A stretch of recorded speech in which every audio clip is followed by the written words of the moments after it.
Hello, everyone. I'm Colleen Vanderzyden, and this is Creating an Inspired Life. I'm so happy you're here today watching and listening. It's going to be a great show. I have a great topic I want to talk about today. To tell you just a little bit about myself before we get going, I'm a psychic medium. And as a psychic medium, what I do is I connect in with our loved ones on the other side and bring through messages that they want to tell us. And they come through and they tell us all sorts of things. And so it's always fun to see what they have to say. And I'm also a spiritual life coach. And what I do with that is I help people move forward in their lives, take steps, get rid of blocks, figure out what they really want out of their life and what they want to do to get there. My passion is to help people live their best, unique, inspired, awesome life, their most wonderful life. And I do it through those two avenues mostly. And what I do here on the show is I tell you a coaching tip, and then I take a caller or two and see what we can do for them as well. And today's coaching tip is all about living fearlessly. Have you ever let fear stop you from doing something you want to do? To let it stop you from moving forward in your life? Fear can show up in a lot of different ways. We can have the heart-stopping fear. You know, you walk in front of a car, you almost get hit by the car. That's a fear-stopping one. You feel the adrenaline. That's a true fear. But other fears can show up in a real subversive way. Sometimes what we do for fear is we might procrastinate. We might not do something, and it could be based on all sorts of reasons. Sometimes it's a fear of failure. We don't want to look bad in front of someone else. Sometimes it can even be a fear of success, because if we succeed at something, then people expect more from us. And if they expect more from us, that's scary, for us. Sometimes people might not want to take a trip because they're afraid of what might happen on the trip, so they just don't do it. Someone might not be truthful with another person because by doing that, they're putting themselves out there, and maybe the person they're talking to, if they're really honest with them, won't like them, or maybe they'll think less of them. So that can stop us from being truthful. That's a form of fear as well. We might try to avoid having a romantic relationship because we don't want to put ourselves out there yet again. And so we're scared of that, putting ourselves out for someone else to see and deal with all the issues that might come up. We might not apply for a job because we're not going to get it anyway. And that's really just fear talking, saying, you've got to try, but you're not because you're scared. You're not going to get it. So why bother?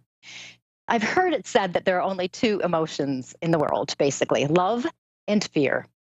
And if you're not loving your life, you're not loving what you're doing, you're not loving a certain aspect of your life, then there's probably some kind of fear that is getting in your way. This doesn't mean you're walking around, all scared and anxious and worried all the time.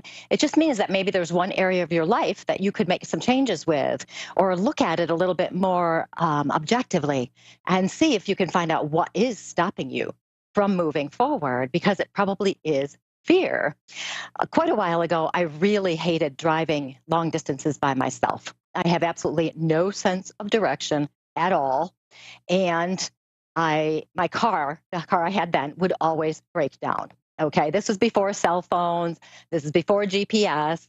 So it was a real interesting time for me, because when I would have this fear of not going someplace, it was a choice between if I really wanted to go or not.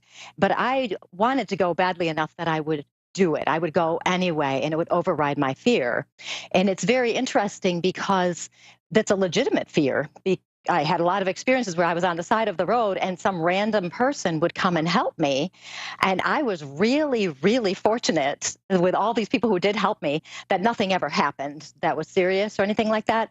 But I would try to control this fear by looking at the maps and writing up separate directions so I could just read them while I'm driving. Or I would tell people where I was going, what roads I would be on, those kinds of things. Now, that's a legitimate fear based on what my experiences were. But even with that, I still kind of moved forward with it as much as I could. It wasn't the most comfortable thing, and I didn't get rid of the fear, but I kept going anyway. But what happens if fear shows up in a different way than that? Something that's not so obvious for us.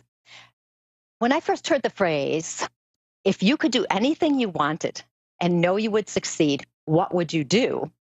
I felt very I thought, wow, this is cool. This is really empowering. If I could do anything I wanted, what would I do? And if I knew I would succeed at that, so I could do anything I want, know if it would succeed, what would I do? And it was quite an eye opener for me to think, okay, so really that's an interesting thing. And so I started thinking, what would I do? I wanted to write a book. I thought, I want to write a book. That would be fun. I could share my stories with people. I could help people. I could tell them things to do, whatever, that would help them, because that's really what I wanted to do. But when I heard that phrase, I thought, well, why haven't I done this? What's stopping me? And then when I looked at this, I realized I had so many fears around this. I mean, the list is like huge. It's gigantic. I don't know how to write a book. Would it be good enough? Would people want to read it? If they did read it, would they like it? So then we're into the fear of failure, fear of success. Would it be any good at all? Am I creative enough? I don't know how to do the process of writing a book. I don't know how to market it. I mean, there's so many fears. And I realized these fears were showing up for me in forms of excuses. I don't have time to write a book. Now, granted, for the last, however many years, I've been very, very busy, and I didn't have time to put my laundry away, much less write a book. But even when I had time, I still wasn't doing anything with it. So they were still these excuses, these fears were still stopping me. And as I realized more about this, I realized these things were stopping me from creating my dream. These fears, unfounded, maybe something I just need to know more information on, whatever it is. But they were stopping me from living my dream of helping people. And that was unacceptable to me.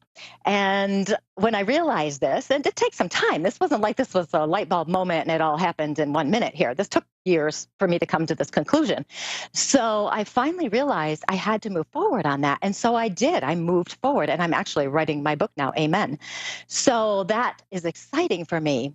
And it was just a matter of me recognizing this and then taking some action. I haven't gotten rid of the fears and I haven't gotten rid of my concerns all the way, but I recognize them and I know what I need to do to move forward.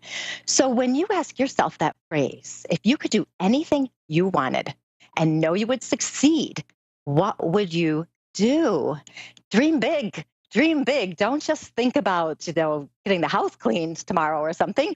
Dream really big. What's your dream? What's your goal? What's stopping you? Do you have some fears that are showing up in different ways? It could show up as excuses like they did for me. Procrastination, that's a big one. And maybe you're just anxious and it kind of paralyzes you and you can't move forward. Maybe you're denying that you have any fears. If you deny it, it'll take you a little bit longer to figure it out so you can move on. But when you figure it out, then you can move on. So instead of living your life with fear, and even these fears, they're not huge, but they do get in our way. Don't beat yourself up over them. Everybody in the world has some. So just recognize it and then take some action and move on. This won't get rid of your fear, but it will help you keep going. Because right now, it's time for you to live your dream and to live your life fearlessly. And that is my coaching tip of the day. If you're just joining in, I'm Colleen Vanderzyden, and you can reach me at psychicmediumcolleen.com or on Facebook, Medium Coach Colleen Vanderzyden. And I would love to hear from you. You can just say hi. You can tell me what you think about living fearlessly. Maybe you can tell me some of your excuses and your fears. That would be fun. So if you'd like to do that, I would love to hear from you. So what we're going to do right now, we're going to connect in with Sonia from Columbus, Ohio. Sonia, how are you? I'm good. How are you? Good. How can I help you tonight? Do you have something in particular in mind, or would you just like me to connect in with someone on the other side? I have some questions about my future, my marriage, not going well. Career-wise, right now I'm unemployed, so, do you see anything? Yes. Oh, yeah. You've got it all happening right now, don't you? Mm-hmm. With as much instability as you can possibly have. And it's I am feeling someone coming in from the other side, okay? And I'm getting a gentleman coming in, and I always like to connect with somebody on the other side, even if we're going to talk about whatever's going on now. And so I feel this gentleman coming in, and when he's coming in, he's giving me some physical sensations that lead me to believe that there were some illnesses that's going on in his body. You know, he just feels like there's stuff happening in there that's not very comfortable for him. He does come across a little bit on the grumpy side. And by that, I mean, I can feel him being a little bit impatient with people. I can feel him wanting to, there's a little gruffness that comes through. I don't get the impression he's a nasty man or anything like that. I just feel some gruffness coming in with him and a little bit of impatience. He's telling me, okay, he's given me the impression that when he was here, he was not particularly happy with how his life was going. I get the impression he didn't necessarily have very close relationships with people around him either. He tells me about you, actually, that you do it a lot better than he does when it comes to relationships, because he's telling me you actually can connect with other people quite well. You recognize what they're really like. Underneath it all, he tells me you tend to get a little bit impatient as well. Do you get a little bit impatient as well? How about a lot? Well, I never want to say a lot, because it's like, it's kind of funny because I do feel you might kind of take after him a little bit with some of that stuff. Is this someone I'm related to, or? Oh, yeah, I should probably continue on with that. He does feel like he is related to. He actually feels grandfatherly to me just because he's coming through a little bit on the older side, but I don't feel he's as old as he should be, if you know what I mean. I feel like 67 keeps sticking in my head, so around that age. Yeah, he does feel related, so you'll have to sort through and see if you can tell who he is for sure. Do you know the name Michael by any chance on the other side? Not here. I don't. Unfortunately, I don't. Okay, and I don't know any of my grandfathers. They passed before I was ever born. Yeah, that happens sometimes. Lots of times people will come through who we don't know, so you may not know. I'm describing him and you won't know anything about him, so you'll be like, okay, I'm not really. So that's okay, so don't worry about it. But he does talk about you being a bit impatient. He says, number one, you don't like wasting your time. You don't like when people are wasting your time. You don't like when people are impatient towards you either. So you can give it right back, he says you do it very well. He actually kind of likes how you do it because he says you don't like to mess around. Okay.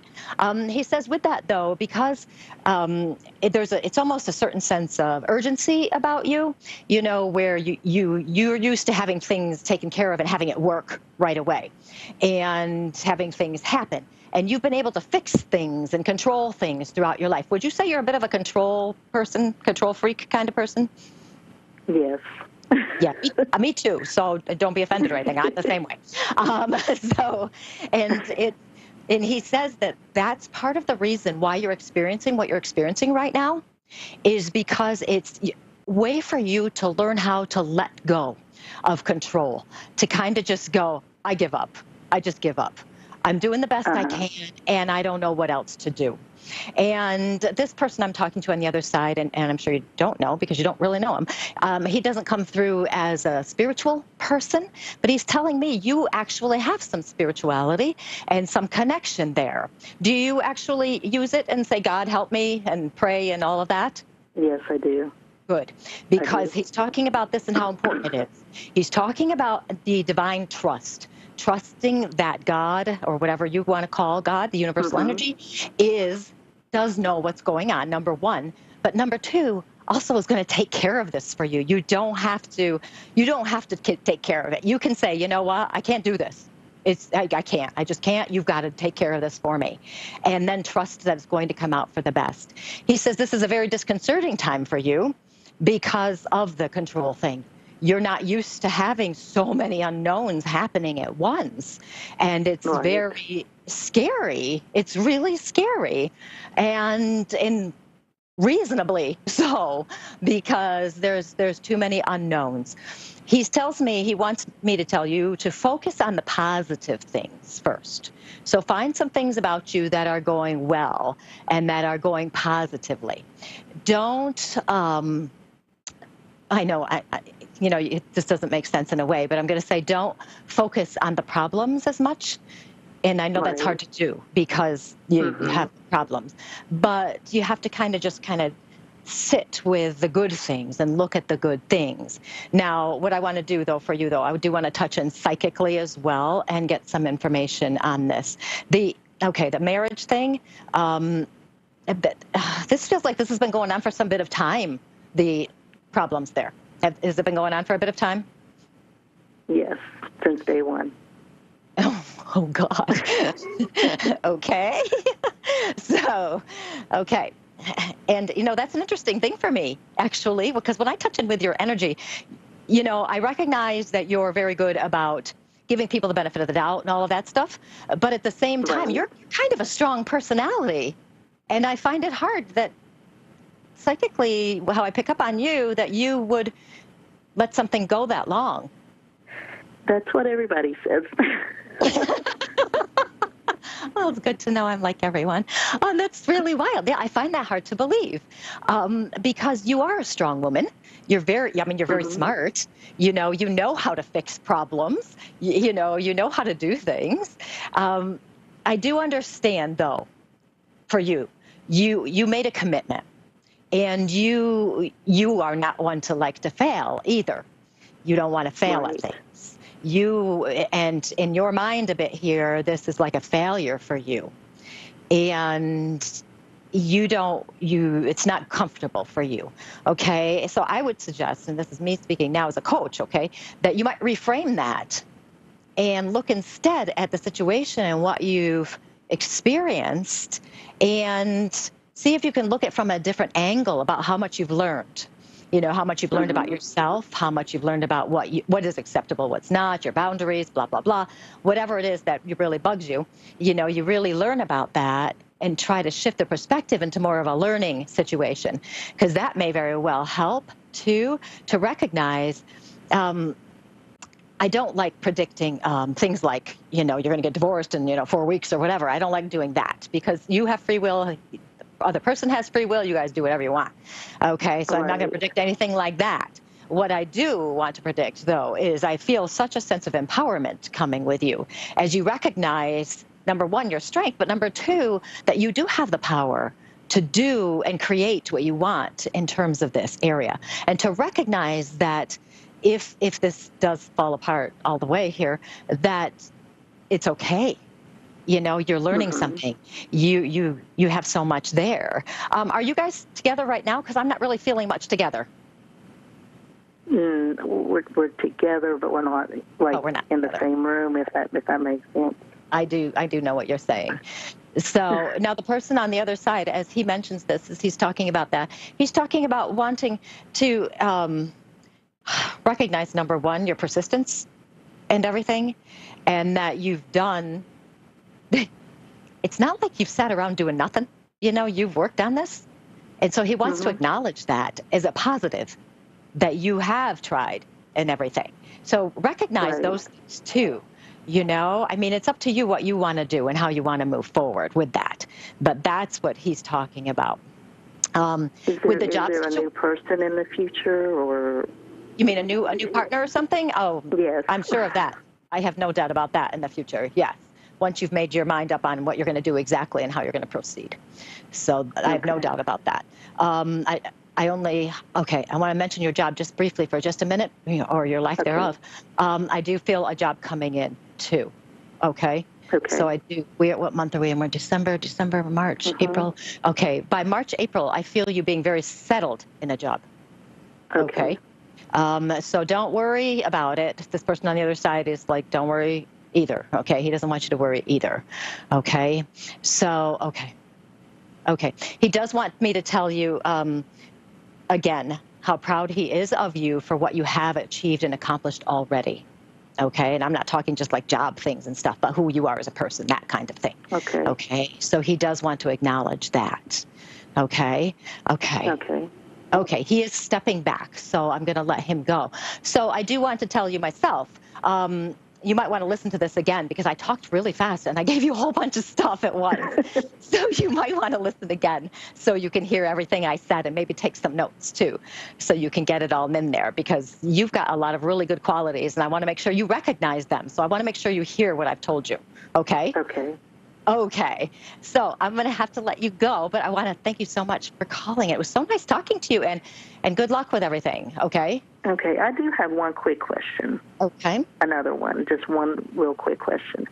My dead grandmother came to a dream, but for some reason I feared her and ran.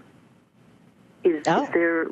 Yeah, it still boggles my mind as to why I feared her and took off. Like in the dream, I knew she was dead, but I ran, so I don't really know if there was a purpose or reason.